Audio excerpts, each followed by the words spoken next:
ማለዳ የቆቅ ልጅ። በድሮ ጊዜ አንዲት የቆቅ ልጅ ነበረች።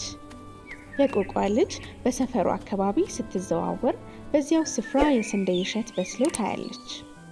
ልጅቷም የስንዴውን እሸት ስታይ መብላት በጣም ፈለገች።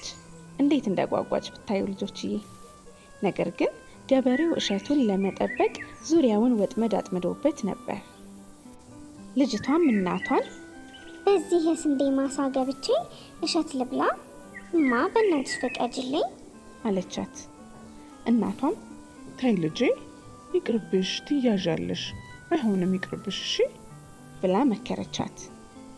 ልጅቷ ግን ግድ የለሽም እማ፣ ችግር የለውም፣ እውነት ትንሽ ተክ አድርጌ ልምጣ አለቻት።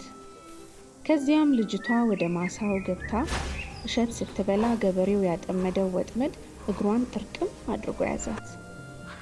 ያቺ እናቷን ምክር አልሰማ ያለች ልጅ ወይኔ እግሬ እማ እማ እያለች መጮህ ጀመረች።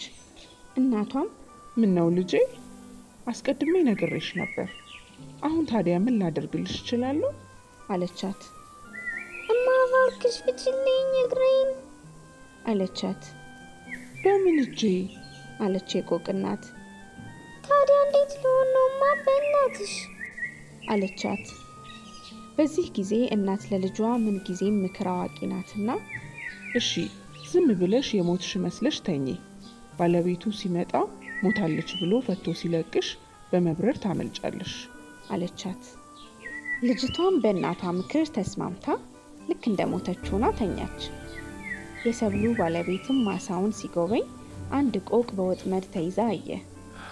ገበሬውም ጠጋ በማለት ሲያያት ሞታለች ብሎ አዘነ። ገበሬውም ከወጥመዱ ቆቋን ፈቶ ወደ ላይ ሲያደርጋት የእውነት በመብረር ወደ ጫካው አመለጠች፣ ተረፈች። እሺ ልጆችዬ፣ ከዚህ ተረት ምን ተማራችሁ? እስቲ ለቤተሰቦቻችሁ ንገሯቸው። ከዚህ ተረት የምንረዳው የእናትና የአባቶቻችንን ምክር መስማት እንዳለብን፣ እናትና አባቶቻችን ነገሮችን ከተለያዩ ነባራዊ ሁኔታዎችና ካሳለፏቸው ሁኔታዎች አንጻር ያያሉ።